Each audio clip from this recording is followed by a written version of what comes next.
Hi, it's Camille from Rain or Shine Farm, our farm in Southwest Washington State. In today's video, I'm talking about a recent plant sale I went to, showing you some of that stuff that I got, showing you progress on the green stalk growth, as well as everything I've gotten planted out in my raised beds. Sorry, it's like sunny right now, hard for me to see. And yeah, we've had a lot of rain recently, so there's a lot of growth, but it's been cooler. So I got a lot of stuff moved out last weekend when it was sunny, in anticipation of the rain, because before it's gonna rain, or when it's kind of a cooler day, before again a bunch of rain is like a great time to plant a lot of things. Seeds, right, they're going to germinate faster, you don't have to water them in as much, and just as long as your plants are hardened off, which just means they're used to the outdoors, you take them out gradually. So if you've grown plants inside under lights and heat, right, if you take them outdoors, they can go into shock. It's called transplant shock, which just means that they are kind of like shocked for a bit and they don't really grow or kind of like set roots very well. So ideally, it just takes time. They usually bounce back, but you lose a bit of time on like a week or two, depending on the plant, or if it's too cold, they might die back a bit. So especially once you've started seeds and babied plants for a bit indoors, you want them to be successful outside. So I usually start with like 4 hours one day. I bring them outside and a bit of the cooler morning, and then I just increase in hours every day, and then I bring them in. So I do 4 hours the first day and then bring them inside, 5 hours the next day, and usually I work my way up to like 10 hours, and usually by that point I'm kind of like, well, they seem okay, or looking at the weather I might make a different decision. But yeah, so I planted all my tomatoes, got a bunch of seeds of watermelon, pumpkin, stuff like that, planted in ground directly. And then I have some stuff from the plant sale I'll show you, the green stalk, and then just updates on the chickens and the ducks today. So hope you enjoy the video. Thanks for watching. Putting out videos every Monday, at least for kind of the garden season. I'll see how that goes for the future. But yeah, thanks for joining me on Rain or Shine Farm. And yeah, hope you enjoy the video. All right, so I actually went to the WSU Master Gardeners Plant Sale in Lewis County yesterday as I'm recording this, and I got some things. So I got some peppers, because none of my peppers really germinated this year. So these are all jalapenos. There's 4 here. And then I got some English lavender, which I don't have, and then I have some Grosso lavender, which I'd never heard of, but you can see they have more of like a sagey look to them, compared to the greener English lavender. I still have some extra tomatoes, so I have planted mine now. I gave some to a neighbor, and then I still have a couple extras, so we'll see if I can find anyone to give those to. These things I did not get from the sale, but I potted up some borage, which are these ones, and then some pumpkins, which are those 2. And then I did have some peppers germinate, but they're tiny right now, so I'll probably keep growing them on. There's some cayenne and cayabi seeds I got in the last couple weeks, but peppers generally, for where I live, people start the seeds in like February. And I do have one zinnia going back there. These are some hollyhocks. Black hollyhocks. And it looks like nothing else has sprouted, so we'll see about those. I have some more stuff outside that I'll show you. This is my garage. This is all of our fencing material. So that will be coming soon. And then I did get some dahlia tubers. So these are kind of what they look like. They look like bulbs. These are $7 per bag. So decent price for dahlias. Two sort of purpley varieties. So I have some, I think, like candy striped dahlias that I've had before that I've actually grown from seed. And then my dahlias in the garden this year are also from seed. So, all right, now we're outside. So it's kind of we've had rain the past, I don't know, 5 days, like a good amount, 2 inches or something. You can see over here how much. My trays are full. I moved the plants out so that they don't drown my little trees here. All the ducks figured out I'm out here. My potatoes are getting huge, which is lovely. I'm looking for the stuff that I bought. Okay, so I got, these are table grapes actually, some green seedless. So I am going to have to find a trellis or fence or something to grow these on, but all the prices at the plant sale were really good. I think the most expensive things were the dahlias and the tomatoes. And I had started a bunch of tomatoes from seed and mine are already out, so I did not grab any of those. This is vervain. Yeah, has purple flowers, self-seeds, hardy. I got one of those. I got some more irises here. So this one's actually blooming right now, so I should plant it. My Spanish lavender is looking lovely right now. And then this is a like blue or purpley salvia, which hummingbirds really like. And then I got one more thing at least. Oh yeah, some oregano. A pretty good size oregano plant. This one here for just a couple bucks. So excited about that. This is my little herb corner. My rosemary over here is blooming. Oh, there's some sun. But yeah, so those are kind of the things I picked up. Like I said, the peppers are inside. They weren't hardened off yet. We can go see the duckies. So we did integrate our adult ducks in with our little, we call them teenagers right now, teenage ducklings. Hi guys. This is their future pool. Hi. So these are the two girls that we've had for a couple months, Veronica and Violet, or Baruka and Violet. And then these are the teenagers. They've been outside for a week, 2 weeks now. I know, I don't have any treats. And they're mostly integrated. They sometimes chase each other off from the pool or treats, but I'm going to walk away so that they are a bit quieter. But they're probably going to still talk to me out here. So I have most things planted now. So big changes from when I saw you all last. So the tomatoes are all, potatoes are all popping up again. I also finished my soil pile that was over here. That's where that dead grass is. So I put things, put the tomatoes in. So I have 2 of each here. So 2 cherry, 2 Dr. Witchies, 2 Brandywine, and 2 Oxheart. My kale's looking good. The peas are coming up. I put in some of my little signs.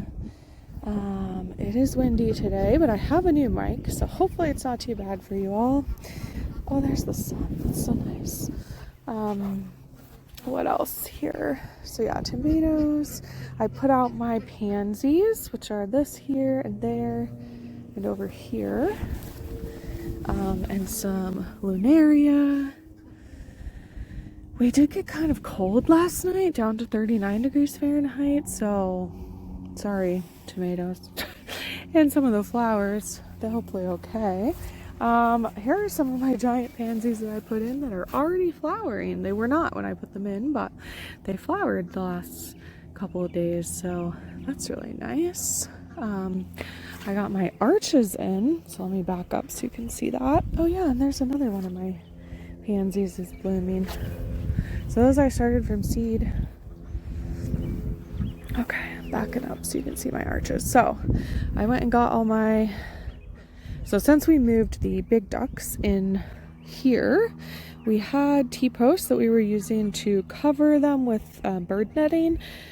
So anyway, I did wait for my T-posts to get reclaimed, which are the posts here that I use for my trellises. So you can tell, I'll back up all the way so you can see the whole garden area. So, right, I have the 4 beds, and then the last kind of 4 on the end, I put the arches going this way. But yeah, so we have potatoes in the first beds, which because I'm going to have to dig all those up, I didn't really put anything else in there right now. Once those are up, maybe I'll be putting more pumpkins, those ones I have inside, those seeds in there, so they can kind of sprawl. But it'll probably be at least like another, I don't know, month. These potatoes are not very far along, right? Then these, the second beds, have tomatoes in them with onions around and carrots. Carrots and tomatoes do well together. And then I just kind of put flowers in the corners. My pansies and the dahlias I grew from seed. So in these third beds, so these 2, I have different squashes, flowers again in the middle. This one I did calendula seeds, which are like this little line of seeds here. And then I have a Brussels sprout I've showed you before, and the dahlia and the bronze fennel. So those are chugging along. They've transplanted well and are starting to grow a bit now, so that's nice. My flowers are in the middle, and then I actually transplanted my loofah gourds out here, so that's what this and this are. Then everything else are seeds right now, so they have not showed up yet. Over here, we also have some loofahs at this end, and then I actually planted all the rest of the chickpeas that I had, seed or garbanzo beans. They're fun to harvest. Then I have this Cosmo here that's been going along. It got flowers again, another dahlia, and the bronze fennel. So those are again moving along. The bronze fennel is getting a little toasted in the freeze, I think. So we'll see. You can tell the pansies here got probably a little bit of cold damage on the kind of purpley parts of the leaves. That's kind of what I would expect that to be. And then I have these kind of mounds here. I don't know if you can totally see on camera in the depth, but so I'm going to have all sort of beans, loofah gourds, birdhouse gourds, and pumpkins growing on my arches. So that's the plan. I've definitely had the beans before. I've done the loofah before on the trellises. I haven't really gotten pumpkins to successfully grow up them before, but I'm hoping this year, kind of dedicating more space to them, that they'll be able to do that. But yeah, here's my little loofahs. I got more lunaria planted out, which is a flower, and I got some seed from my mom that she got seeds from someone. So that's, oh, this is a hollyhock one, but the other one's lunaria. That one looks like it actually got chomped on a bit and eaten. Maybe a bird or something. We haven't seen the deer out here yet, which is good because we don't have a fence yet. But yeah, so here I actually planted watermelon that I had, and then I have this line of sunflowers that have not popped up yet, but hopefully will. And if not, oh, here's one. So this is a little sunflower. So if they don't pop up, I have a lot of seeds, so I will definitely have more. I have more sunflowers on this side, and then these are, you can see my really great labeling here, Moon Star watermelon. So this is just a stick because I ran out of labels. I'll come out here so you can get a view. we have all these flags out because we had them come mark to make sure that if we dug for the fence, we were not going to be digging into any electric or anything like that. So yeah, that's what the garden looks like right now. It's very lush right now because we had a lot of sun and like 80-degree Fahrenheit weather. And then we had like the last 5 days, like it kind of poured rain. Yesterday it was hailing. It got down to 39 degrees Fahrenheit last night. So ducks are over there. But I'll probably be out here today working in the duck area. I'm gonna use the rake and kind of rake out, clean up their area a bit, just kind of turn over some of the kind of things that have been composting in there. If you see right now, they're bullying one of the older adult ducklings right now. They kind of shoo them out of their area sometimes, which is interesting since they are bigger and older, but there are 7 ducklings, so, and they're very much a cohort. I'm looking on the ground here and noticing that some of my cover crop are coming up. So this is a radish, I believe, seed. That was part of what I planted in my cover cropping. You can see some right here. So this is a pea. I'm going to press it into the soil so maybe it will grow. And then these are some field peas that are coming up. So these are basically things I bought as like a at my local farm store. They have like a cover crop, like a forage food plot cover crop, which basically just means if you're going to run animals on your grass or pasture or anywhere that they will have some variety to eat that aren't just grasses. So some peas, radishes, stuff like that. So basically you're like seeding your grass. The plan is we're going to fence this whole garden area. The duck enclosure will be one corner of the garden fencing, so we can open those double doors and let them out into the garden. And they can come be on the grass out here and forage, hopefully be under some trees that I'll have orcharding at some point, and berries and stuff, and maybe even dig a pond out here so that they can have a nice area that's fenced in so they're protected from some wildlife, but also have their overhead predator area so that they can hide in this area right here. So I want to have a gazebo here, or like a covered area to sit, because our whole front yard is, as you can tell right now, extremely sunny and there's no shade. The duck area will get shade in the afternoon because over here this is west facing, so these trees do provide some around 3-4 p.m. right now at this time of year. Can go check on the chickens before we go in. I did want to show you, so what I use for my arches are called cattle panels. They're 16-foot long, 4-foot high panels. So this one is one we cut in half with a Sawzall.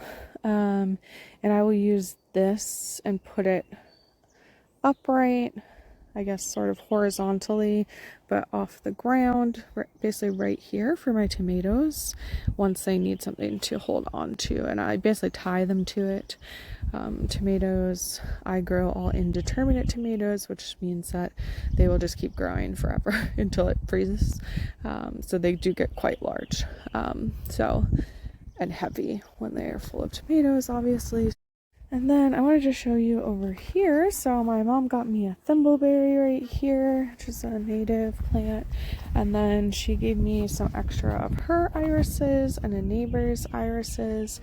So I tried to plant them in this area, since this is kind of a bit more of the ornamental area. Obviously I have a lot of edible stuff here right now, the potatoes, and these are apple trees actually. And then I have this other iris here I just got, but then I planted a bunch of crocosima bulbs back here, which are like a bulbing that have a red top. So this is my kind of hummingbird area. So I have the red flowering currant here. And then I put the salvia over here as well. So this will be kind of for the hummingbirds. So I think those will be nice for them because they are red. And then I put some more irises around the bird bath because irises, depending on the type, they kind of like to have like wet feet. So that should be good around there. Oh my gosh, I see there's a strawberry forming back here. So these are strawberries plants I bought. There's one right here too. Nice. So they're a little ahead of my own strawberries I had grown. But these ones have red flowers, which is cool. This is Summer Breeze Cherry Blossom. So that's why I got them to add to my collection. I was just in Portland this week for the Florence and the Machine concert, and I went to their International Test Rose Garden there, which is super cool. The chickens are coming out. Hi, girlies. They're gonna not be happy that I don't have treats, but they're happy to be in their little jungle here. Alright guys, hi. How you doing? I'll bring you treats later, okay? Alright. I wanted to show you the green stalk progress. So I think when I last showed you, it's maybe been 2, maybe 3 weeks since I showed you. So I did add the watering hose on here, which is this thing, so it has a valve. It's been raining here, so I have not actually hooked it up yet, but you just hook up the bottom to a hose, and then I actually have a timer, a Bluetooth timer to do that, so I'll have that set up for summer. But yeah, all of the peas are flowering, which is lovely, so we'll have peas soon. You can see here they're doing pretty well, but they've a bit outgrown their trellises, so I did end up getting some of the rings that go around the green stalk so that once these have peas, they can be a bit better supported. Because right now, once they get peas, they're going to flop over, which is okay. But you don't really want your peas to break because they had to put in all this growth in order to actually produce the flowers and everything. So that's not really ideal. My cilantro is bolting already. How nice. Because it's warm back here. So yeah, you can see here more eggs of some kind. My strawberries also back here are forming, so you can tell these are more traditional strawberries, so they're green until they get bigger, and then they will turn light pink and then red. So the strawberries are growing right now, but the peas probably are the most obvious progress. I still don't think I have any runners, but I got my berry cups on here ready for when that starts. But yeah, still flowers going on the strawberries. And then my Jerusalem artichokes or sunchokes are actually, they're enjoying their little greenhouse covers here. And I have something else popping up back there. I don't know if that's a rose. I had some rose in here before. I mostly keep it out so it can get rained on in the top there. Oh, I have some extra parts. I should put those away. But I did move it undercover yesterday when it was hailing, because that's not great for stuff like peas, or, you know, any of it. But I didn't want them to get kind of like pummeled. And the nice thing about the green stalk is, like, I have mine on wheels, so you can just wheel it under cover here. So we have a patio cover. Or when it gets really hot in the summer, you can, yeah, I'll probably wheel it to the front porch actually, because we have more shade there. It'll still get plenty of sun, indirect sun, and that just helps your containers not dry out as much. And I will hook it up to a hose so that I can automatically water it. But yeah, here's the very full green stalk. You can see right now like how much you could truly grow in this. I think that's all for now.